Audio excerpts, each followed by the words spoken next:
is. Thank you, Bill. So once again, it's Platinco? Yeah, Platinco.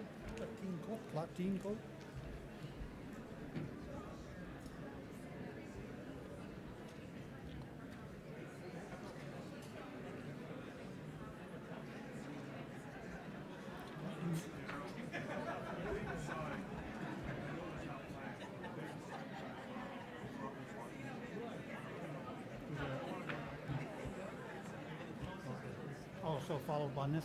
On emergency menu? Okay. All right. All right, ladies and gentlemen, I'll ask you to begin making the transition if you're going to go to the economic development or to the open house, or if you're involved in the youth session.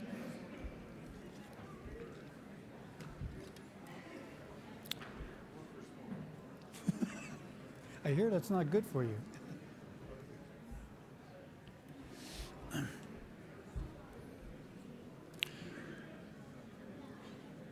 And just to know, we do have some reading glasses that are here.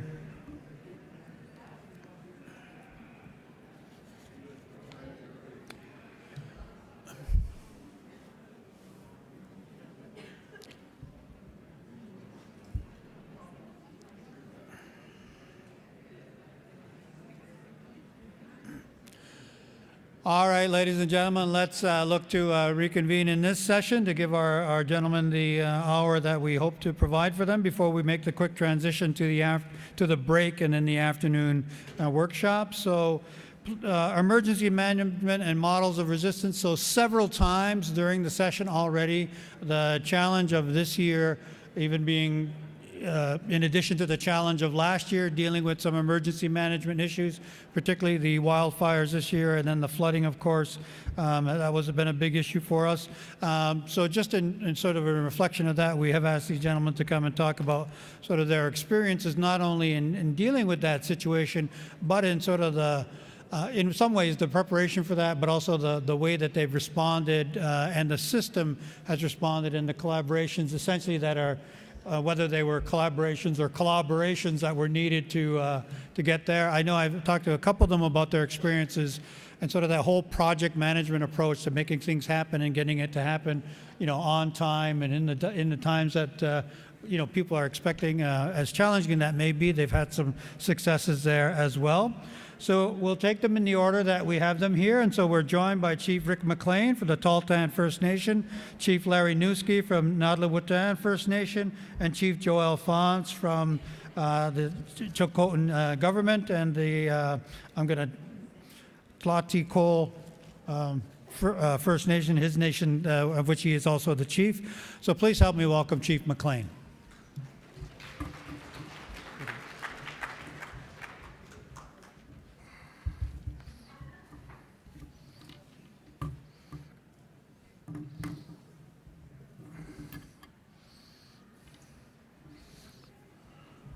Good day, everybody. My name is Rick McLean. I'm the chief of the Tahltan Band in Telegraph Creek and Dease Lake. My Tahltan name is Dunahy. I'm from the Siskiyia clan, Raven, and we live up in the far northwest of the British, in the province. This past summer, we had a wildfire that devastated our community, and we have a lot we want to share and talk about with our neighbors and other nations who have and are in wildfire communities, are in wildfire habitat, just put it that way. Our we said you got to press the button really hard, so okay, there we go. August 1st, we had a fire start 6 kilometers west of Telegraph Creek at a little lake we call Alkali Lake. It's not the Alkali Lake that's in Joe's country. We have our own. But it was very dry. We had 450 lightning strikes in that northwest fire region on the 31st of July. And the fire crews and the response crews, IA crews for the province, were scattered few and far between, trying to respond to all those lightning strikes, and resources were slim. We had The Dease Lake three-man crew got the telegraph and quickly determined that the fire was beyond the three-man crew's ability. They called for air support, and as that air support showed up, the helicopters, the bucket ships, because of our remoteness and travel time to get there, the fire wasn't waiting for anybody, and it grew very quickly from 1 to 2 to 3 to 6 hectares within a matter of hours. So it got out of control very quickly. Our crews, we raced, you see the picture there, our band's equipment down to the fire lines, but they couldn't contain it. It outflanked them and proceeded to burn towards the community. On the 5th, we had to fully evacuate the community, and it burned not around our community, not beside the community, burned through. Oh, too far. Anyways, I don't know how to go. So we had, our community is about 300 people, but in July and August, it's our fish season. We had 500 and plus people. I think 575 was the number that was evacuated. People in their fish camps harvesting for the year. So we had a lot of people home, a lot of our members home fishing and getting their winter's fish, and we were, and they all had to be evacuated. It was 4.5 months before we were able to return. Through many assessments, damages, understanding what a fire does to burning buildings, dangers that exist with structural fires. We had a lot to learn about doing assessments. It's not just a wildfire with your wood smoke. We found out we had a lot of other contaminants in our buildings that had burned. So our response work consisted of assessing the water system. Because we have a gravity feed system in our community, and the power lines burnt, and we weren't able to pump water to the tank. We just run lines right from the creek into the tank so that we could continue our firefighting efforts throughout the community. So we contaminated our water tank and system because of that. And then that all had to be scrubbed and cleaned and assessed and looked at, and we got on that very quickly. The hydro poles, the power lines that were burned and down, hydro with a little prodding was in there very quickly and got power back to the community. Danger trees, everything in the community was, well, throughout, we had to take care of that. We had to have crews in there, fallers and our heavy equipment. Faller buncher had to bring in a feller buncher and knock down all the trees in the community. And all the while this was going on, the constant testing and looking at the sites, and many sites were, a lot of our homes are very old, built in the 70s and 80s, and many of them contain asbestos and a lot of hydrocarbons, a lot of lead. The siding on the houses contaminated soils in the community and whatnot. So all these things that you don't really think about have to be looked at and assessed before we can even start to clean up. And a lot of times. These are pictures of former houses? Yes, so that is a picture of a house on a street. In fact, we lost that whole section of town right there, several homes there. And that's part of the debris pile and stuff that we had cleaned up. We even had a company come in, or Samaritan's Purse, who've stepped up and come to help, but they went through and they actually sifted through people's properties and found some valuables left behind or from the fire. So we even found one of our elders, her wedding ring, so she was quite happy.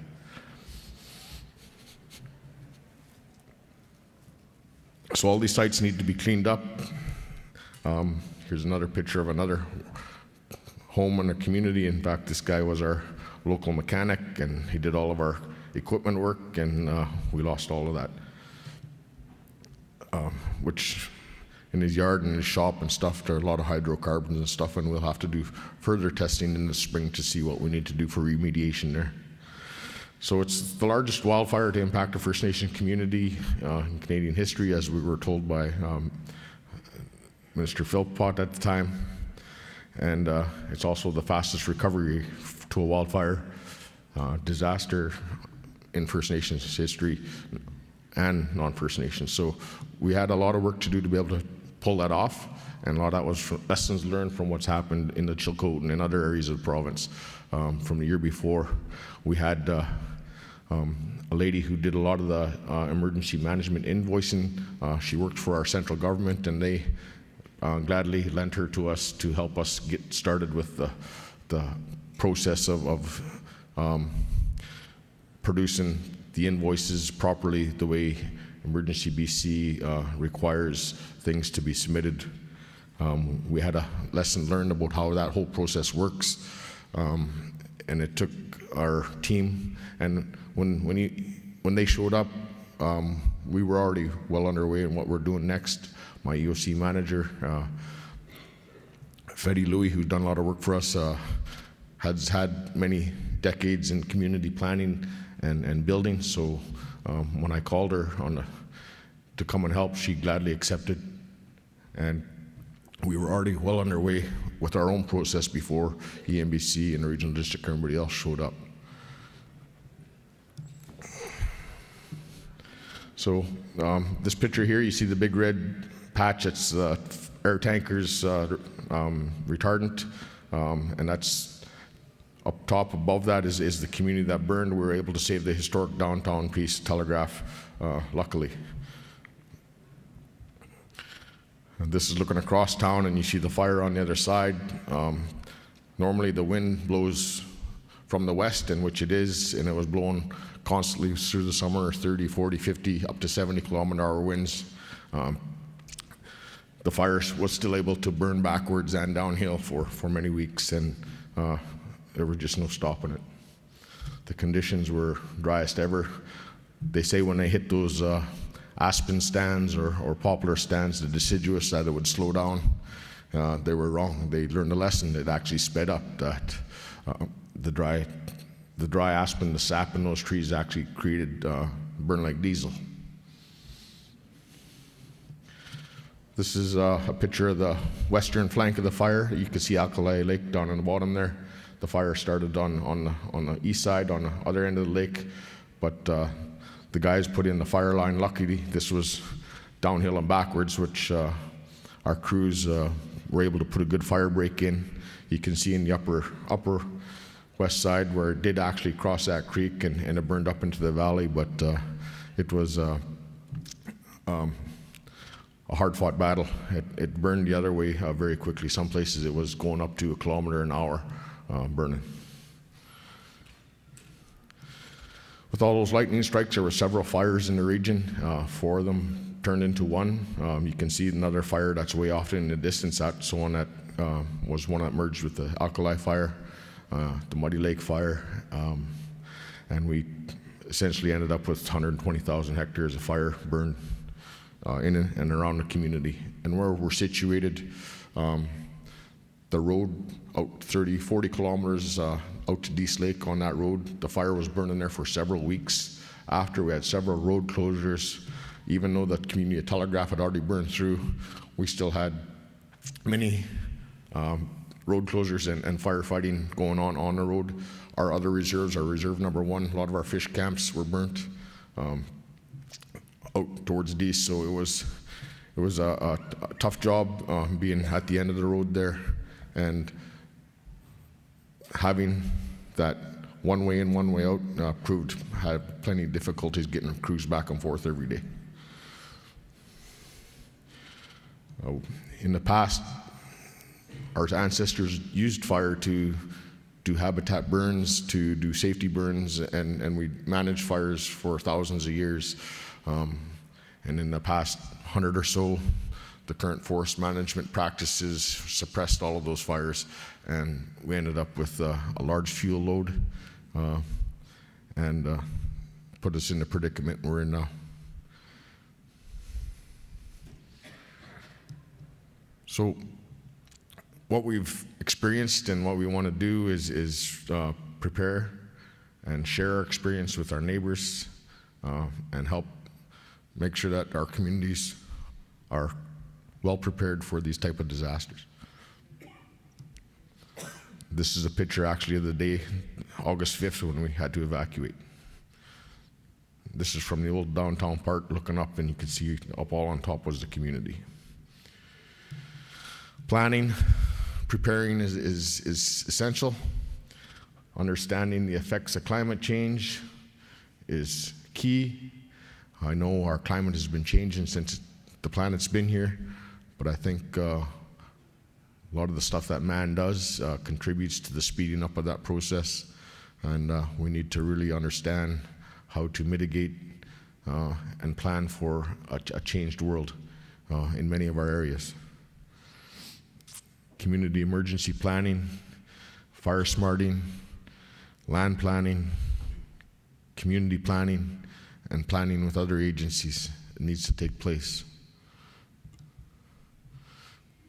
Training. You know, when our fire started, we had a little volunteer fire department, but we didn't have any volunteers, and nobody was trained up. We didn't have people with their S100 tickets. We didn't have the proper gear. I think if we had the proper gear, we would have overlooked the permits or the certificates, but we didn't have the gear as well. Our little fire department set up for community house fires. One of the things that we have to do is look at our little fire departments and make sure that we have wildfire fighting gear. Training, pumps, structural protection, the sprinklers, knowing how to deploy those sprinkler systems on our houses and in our yards and on our bridges. Essential critical infrastructure needs to be protected. You know, the province wildfire camp and structural protection crew took 72 hours to get there with their trailers of gear. So they showed up on the 4th. They had 1 or 2 shifts of protecting critical infrastructure before the fire overtook the town. There's no reason we should have to wait for that long. We need to have that stuff in our communities. So educating our communities, our members, our neighbors, our youth on the importance of preparing and protection of your communities is extremely important. You know, the year before, we were watching what was going on in Chilcotin, and my band manager and I were standing there looking out the window, and I'm like, yeah, we better do something here. And we have a green belt that runs down behind the band office through the community, and we ended up going out there and taking 48 truckloads of stumps and twigs and sticks and dry trees and debris out of there. And if we didn't do that in 2017, we probably would have lost 90% of our community. So learning Joe's words, clean up and prepare, we got to start on it in 2017, but it still overtook us. So teaching others is why I'm here today and want to share that with everybody. Because we can do a lot to protect our communities. And in order to do that, we need to do this through trust in our governments, trust in the training, working with one another, respecting one another. I know there's a lot of different jurisdictions out there that we bump into, regional districts, municipalities, province, feds. If we don't work closely together in the planning stages and or response stages, things can get out of hand, and there's a lot of loss. So even though those boundaries and jurisdictions are coveted, we need to erase those borders and boundaries and work together. Those partnerships are critical, and that's why we were successful in getting our community back as quickly as we did. And that is a very, very important piece that I want to share. So I know wildfire came in with the 3 R's: response, recover, rebuild. I think plan, prepare, and partnerships are key.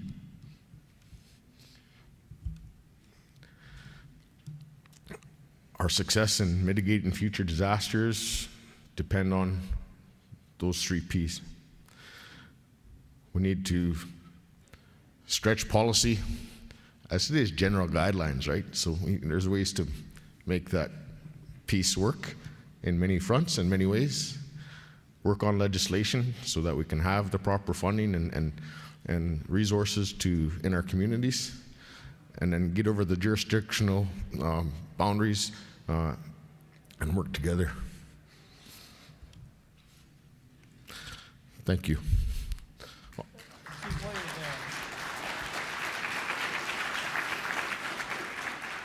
Just given your geographic location, can you talk about the complexity of dealing with the Yukon government as well? Yes. When we had the evacuations and people, where we are, we're a couple hundred kilometers from the Yukon border. A lot of our people did go to the Yukon, and we found out quickly that there was no arrangement between the two governments. They had to enact a policy to be able to accept evacuees into Watson Lake and Whitehorse. I think, but that spawned a conversation where there's conversations where we're going to actually move it ahead and work closely together down the road. I know we had a Yukon crew, fire crew, come in and work for us. One of our members was a crew leader up there, and he brought his crew down. And Wildfire said, well, we can't hire those guys there in the Yukon. I said, no, you're working for me.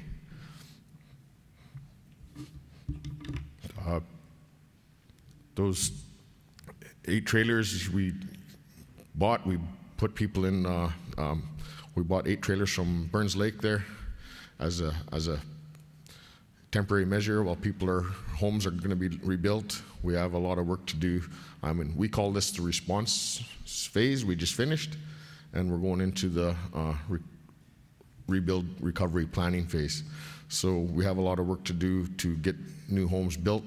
We did get a new subdivision, but those are all temporary homes for people until we get, because once something like this happens, you can't just run ahead and do things and force your community to accept it. So our thoughts and goals is about planning and bringing the community along with us, doing those planning sessions and asking what we're going to look for in the rebuild of our community. We lost our Head Start building, nursing homes and whatnot, so there's opportunities there when we look at our community planning to build a community center where we have our Head Start, we have our language nest, we have our elder center. So you pull those pieces together so that when you rebuild, you accommodate a lot of those things. Looking at doing things more energy efficient. I know everybody talks about latest and greatest in technology. We need to really have a serious look at that and talk about how that fits into our national housing plan. I know we love to think and build with the latest and greatest in technology and appropriate type of housing for our climate. But when you get funding for a Honda Civic and you want a Cadillac, it's you got to compromise and really look at that and figure out how you're going to really make that happen. And we have the opportunity now, looking at the other presentations and what's going on across the country, there's a really good opportunity for us to build those Cadillacs. So we're excited about that. And I will give up the mic now.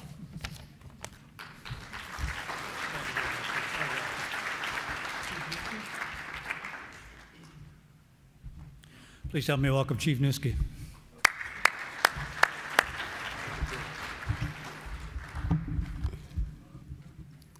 Good afternoon.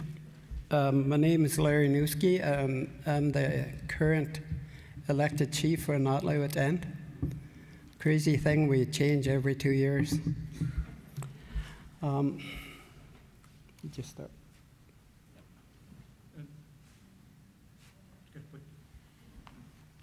Does he have a PowerPoint?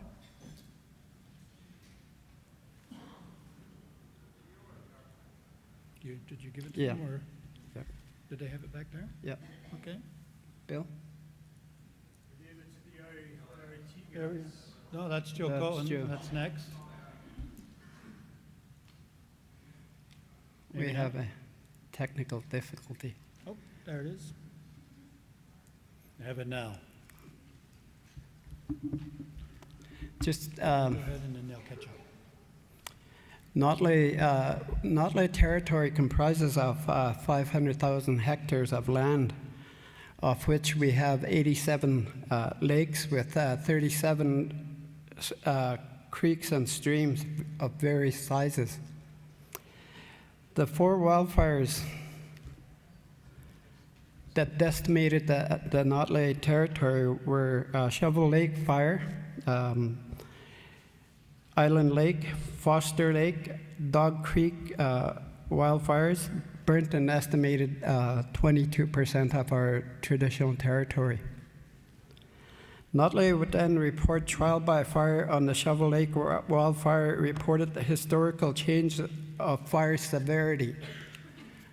In 2017, a CBC report reported that recent analysis shows that the wildfires are becoming larger and more intense every year. Another thing about the recent wildfires is the fires are not only getting more intense, but they're also behaving differently than the behavior is dramatically different. You'll see by some of these photographs. The Shovel Lake wildfire swept through Ormond Lake area where the Naut'sa Cultural Camp is located. The camp is I lost my place, sorry. The Shovel Lake wildfire swept through the Ormond Lake area where the Naut'sa Cultural Camp is located. Carrie County Family Services operates an addiction recovery out at Ormond Lake.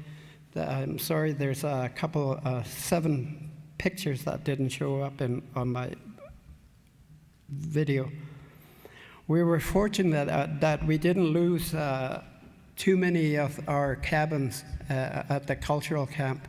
We lost 2 cabins and a smokehouse out of 9 buildings.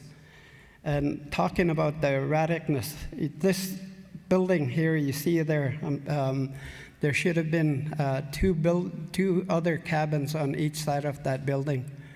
The fire chose its own route, and you can see by some of the pictures that some areas were burnt and some areas were left untouched. The 2018 wildfire phase R experience, the Shovel Lake wildfire burnt estimated 93,000 hectares of our traditional territories. Significantly affecting the health of our citizens, our local economy, and our spiritual and cultural sites of Naut'sa within nations.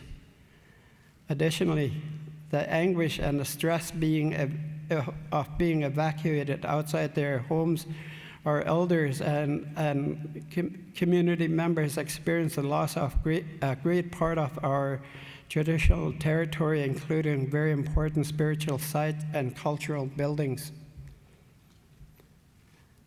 The physical and emotional health of our citizens being negatively impacted to levels unknown to us today, and may never know for a long time. Our local economies, primarily based on our traditional practices such as fishing, hunting, medicine, and food gathering, were decimated by these 4 fires. The Shovel Lake wildfire reported on about July 29, 2018 by the BC Wildfire Services Northwest Fire Center responded to the fire, which has been deemed as human-caused. Subsequent BC wildfire reported the cause of the wildfire continue to be under investigation. And that's the stance that the MOF is continuing to take. It's under investigation. We know full well that the fire was started by logging equipment that continued to stay in the bush even after long periods of hot and dry weather. And didn't seem to be any policy on when they should leave the forest. Naut'sa Within Council declared a local state of emergency on August 13th, 2018. We had to do that because no one told us that the first councils were now in charge of our own destiny in terms of how we deal with emergencies. Usually we rely on regional districts for word that there's imminent danger, and this time we found out later that it's in our court, which was not a big deal, but it would have been a good someone to give us indication that this is our responsibility. Guided by version 3 of the Naut'sa Within Emergency Plan activated, the Naut'sa Within Emergency Operations Center, EOC, mandated to protect lives, property, and work in collaboration with a federal, provincial, and non-governmental agency. A couple days later, the province declared the provincial state of emergency, which was August 15th, 2018. 2 days after Naut'sa Council decided to start work on ensuring our membership and our properties are well protected. Lack of funding commitments from both provincial and federal governments to First Nations community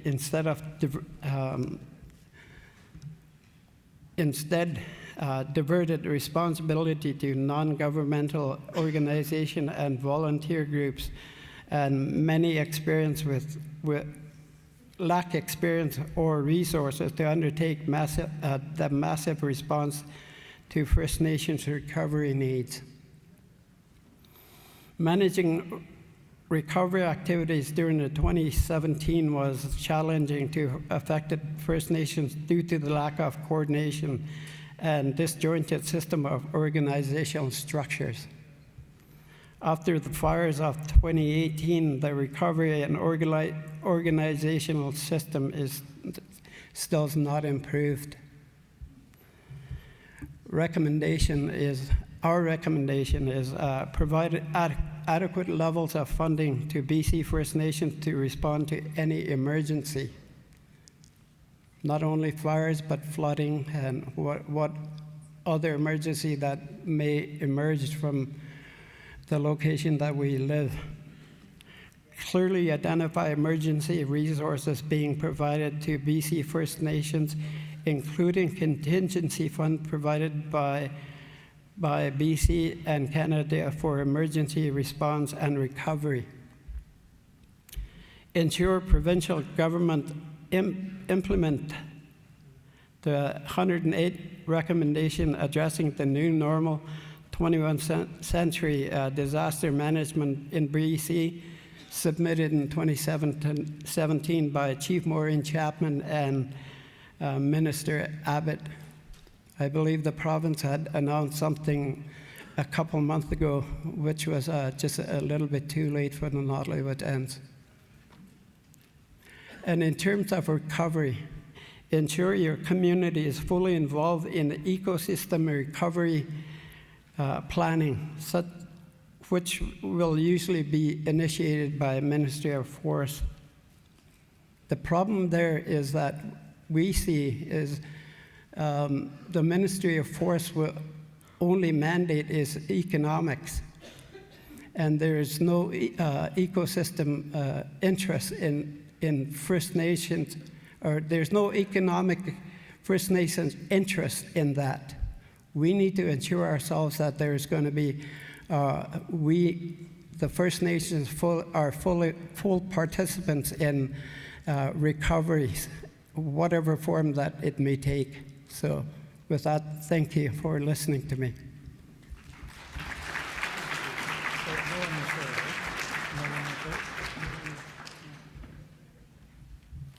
Thank you very much. And our final speaker, Chief Alphonse. Please help and welcome Chief Alphonse.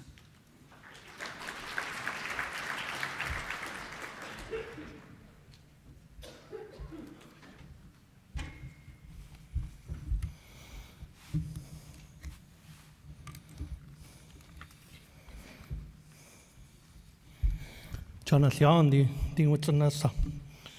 Conchagu jaw, eat quailtic, and kainin and jetiastic ha, Chicana son. Thank you for allowing me to come down and speak and present, and I'm grateful to be on Coast Salish territories and allowed to speak and do business here. Grateful for that. I'm here to talk about fire emergency and stuff like that, and just to hear the stories from this past summer, Chief McLean, Chief Newski, and what they have to go through. I've been there, I've seen that, and I'm proud of the two of you and your communities for doing what you've done. Based on our experience, we don't ever want to see anybody go through this.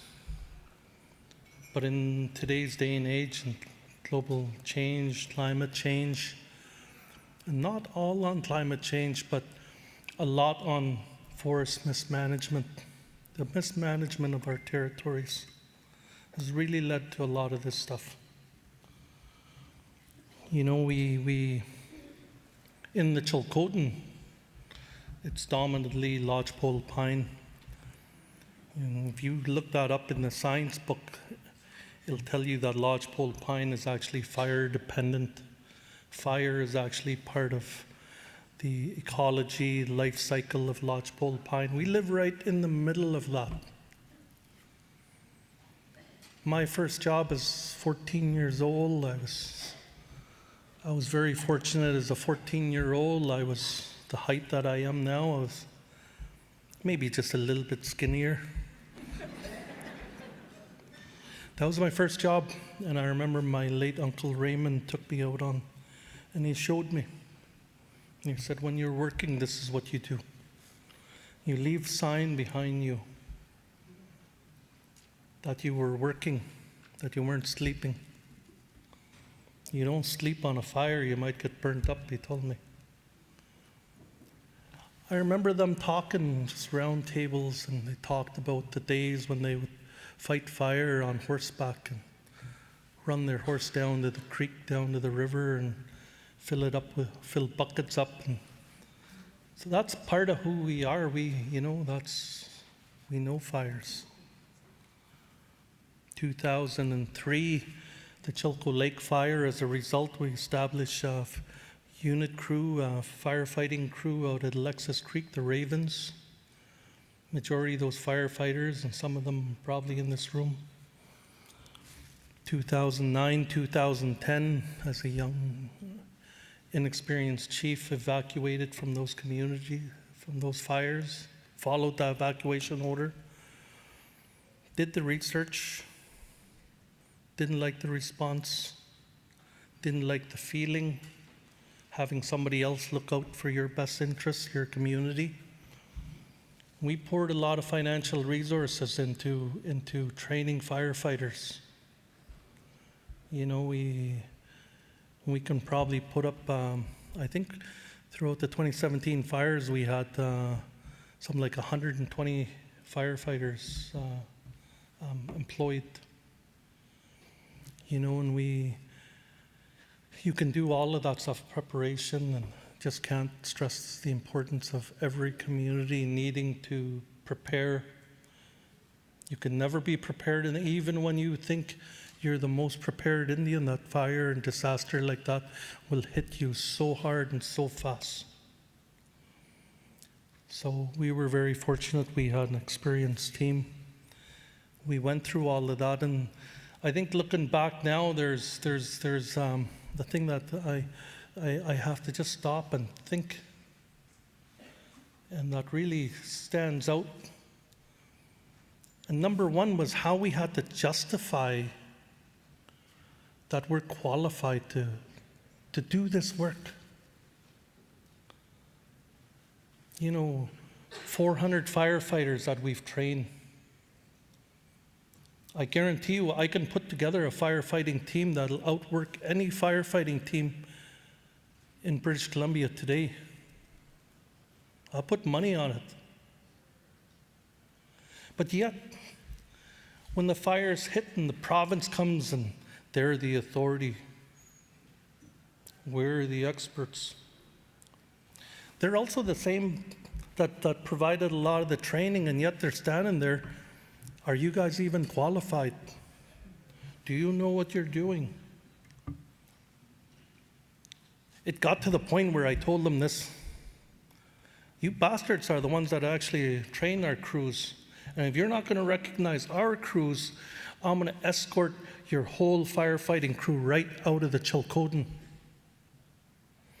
At that point, I was prepared to sacrifice all of our finances, everything. We'll just do it completely on a volunteer basis. I told them, we will do this and we won't get paid, but we'll save our homes. And when them fires come, fires aren't prejudice. They'll burn down some of them white ranches too, and boy, we'll consider that bonus. Well, you got response. We had to fight for every last single. And I knew that it's going to come down. It's Chief Jimmy up here earlier speaking of finances. My whole history I've spent working on the Chilcotin case. That's been my career. 9 years as executive director for Tsilhqot'in National Government. I was given to manage Tsilhqot'in National Government when 2 co-administrators stepped down. Their finances were almost completely gone, and I had to step in. And in the first week, I found out the BMO, the bank, canceled our account.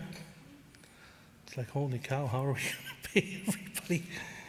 We got Peace Hills Trust, so we were that close to having our tribal council shut its doors, and if it shut its doors, the Chilcotin case would have died. We were that close, just due to financial management.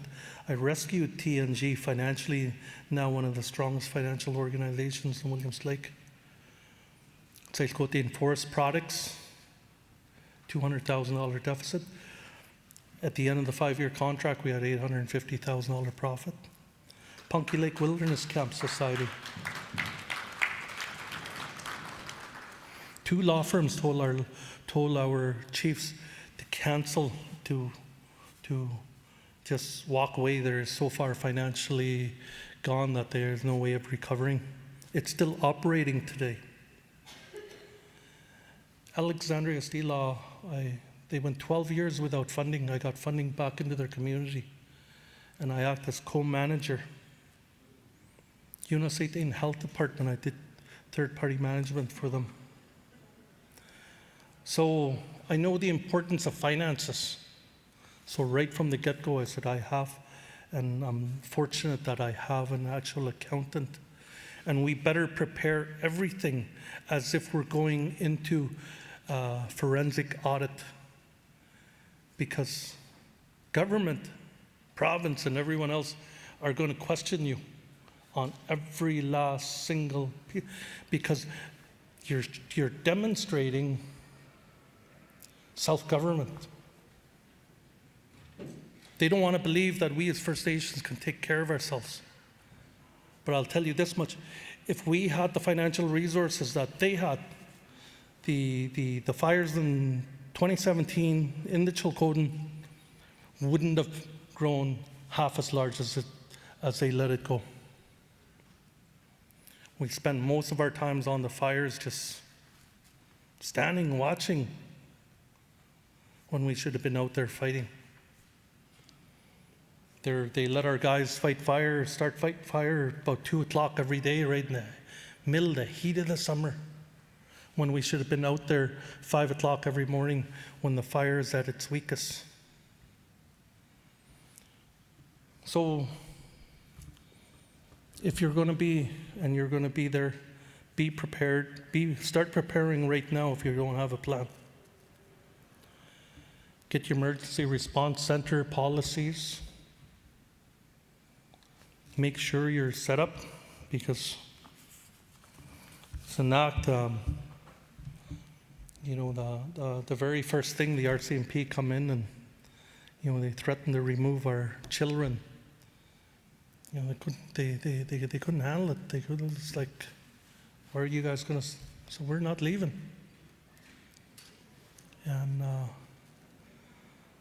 And he said, well, we're going to put up roadblocks on the inside, on both sides here. Do what you have to. Those two main highways, well, there's 100 other ways to get into our reserve. And he says, well, no, well then, immediately, and how quickly,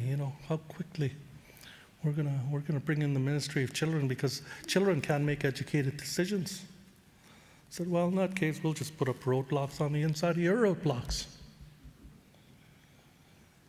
This is a response to that. Oh, your roadblocks won't slow us down.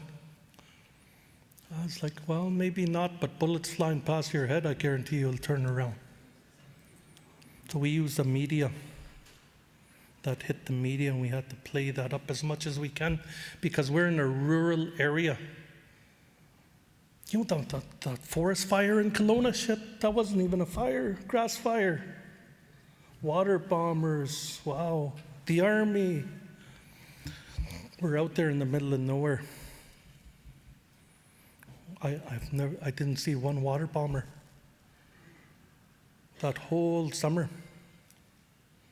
Not even one day. So be prepared, educate yourself, and looking afterwards, thinking about, we're all proud of our communities. Wow, we're ready. But thinking during that crisis, like, holy cow, power went out. There's no more water. And we got to rethink this water situation in our communities. All those broken down vehicles in front of the houses, wow, boy, all of those got to go. Using wood, cedar, or vinyl on the outside of your home, all of those got to go. Hardy board's a better way to go. Tin roof is a better way to go. Be prepared. I think we've entered into agreements with with BC, Canada, and I think that has to be the focus. First Nations have to start focusing on ourselves. We can do this. We have the expertise, the knowledge. And as First Nations, I think we need to establish our own emergency response dollars. I was talking to INAC today, because they still owe my community just slightly over $1 million from the 2017 fires. If I'm late 1 minute on any report in any area, our whole band funding gets frozen. Other turn the table on the other way, and then 2 years later, and they still owe me $1 million. Still reflected in a negative way in my audited financial statements. I have elders complex that we can't start because that $1 million cash is not in my bank. That gas bar that we were supposed to build in 2017 still isn't built. The trickle-down effect because of all these financial, if they say they're going to, so be prepared, make sure you have your finances in order, and you document every last single thing. Make notes if your communities are in this situation. You're going to fall back on it, I guarantee you. And don't underestimate the stress on your community, your members. Bring in your counselors, bring in your traditional healers. We're still bringing those in almost 2 years after the fires. I often think that the Aboriginal organizations provincially should be focusing on creating these things. Why are we allowing emergency dollars to go to non-Aboriginal organizations to look after our interests in our territories? We need that established, and we need our own emergency advisory group to make sure those things happen. In addition to making sure that we have our finances looked after, I also hired somebody that I felt after every season they have a fire inquiry and whatnot and stuff. So I hired somebody that I felt could do this for our community. And during the fires, I had them actually come in anticipation that we're going to do our own report. So,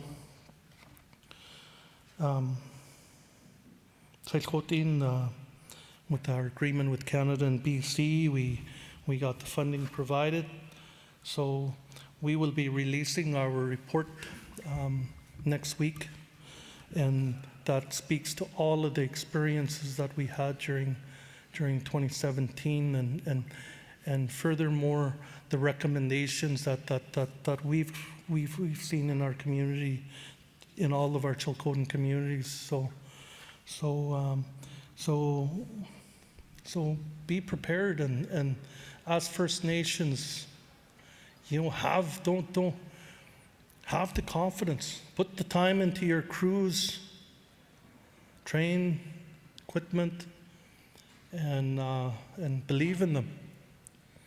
I had two brothers. I both made them look after 20-man crews, and they were like, we've never done that. We've only looked after 5-man crews. I said, oh, same thing, it's just a little bit more, that's all. I believe in you. Don't mess up. Yeah, and they come out and they're very, very thankful. They're almost emotional. It was very emotional for everyone. But the one thing that whole fire did was it really pulled our community together and showed and demonstrate that when need be, we can pull together and work in ways that are very productive in our communities. So with that,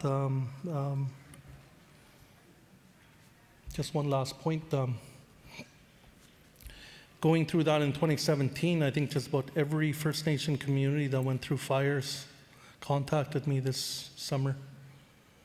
And often I would tell them what I think, my recommendations. Chief McLean's community member called me, and I told him that fire might be 5 kilometers away, but you start building your fire guard right now.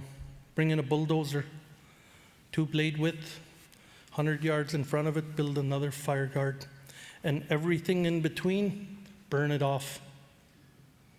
And don't hesitate. Don't hesitate to burn that off. Don't hesitate. Those trees will grow back faster than INAC will build you new homes.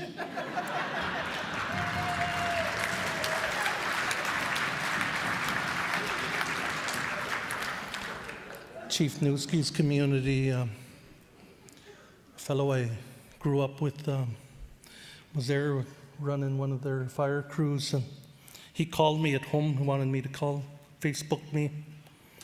I called him and talked about the situation. I told him, you can do this. You can do this, Noel. Don't worry. Believe in yourself. He's one of the most talented athletes I've ever seen. One of the best native hockey players I've ever seen. I was like, you can do it. Believe in it. And he just needed to hear that. It's a little bit of encouragement. NASCO community, we supplied food to their community during the flooding, and just about every community that was in that situation. El Gacho community, band members fought to save their old village, the burial grounds and whatnot, and their ministry of force, nobody would supply them with equipment. We sent equipment over there. In times of need, people reach out and are able to are often more than grateful to provide help. And the last thing, just how, as First Nation people, we have to always prove ourselves. Prove ourselves, eh? The 2017 fires, actual fires, are all out. But right now, today, we're still fighting government. Government was the real threat to us.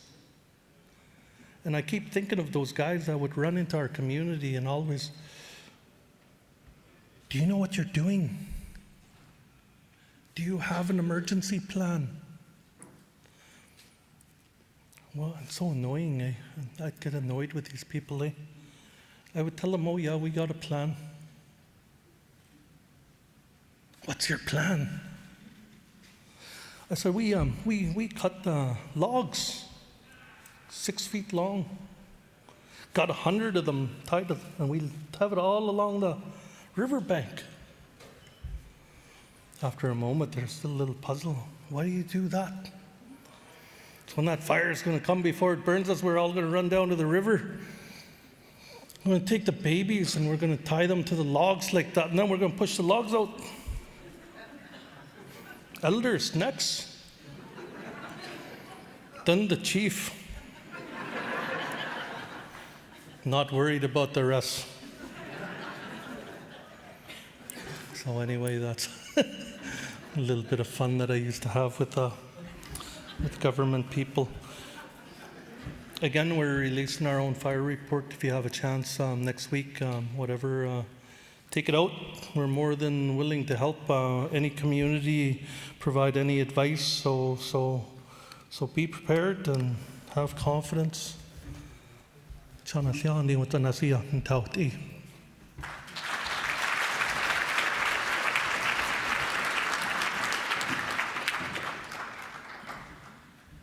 Thank you very much for that, gentlemen. I do want to acknowledge that each of them did mention that there's a report available, and so Chief Naut'sa had his report with him. Chief Fonts mentions that his is forthcoming, as well as the report sort of documenting these recommendations that they've made and the responses that they've done. I also wanted to acknowledge that in the incredible experience that they went through, not a single community member was injured. And so I want to compliment you guys for the work that you've done.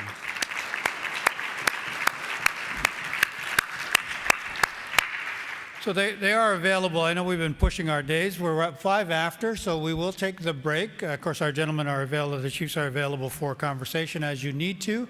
A break is out there. We will try to reconvene here in 15 minutes, so 3:20 for the housing presentation here. Good governance will be upstairs. Good governance and financial leadership. Public service secretariat will be in D, and then the youth have their entrepreneurship panel as well. And then you will go to your open house and the rest of your day, not forgetting the 6 p.m. housing and infrastructure reception that's available for you upstairs as well. So we'll see you back here in 15 minutes.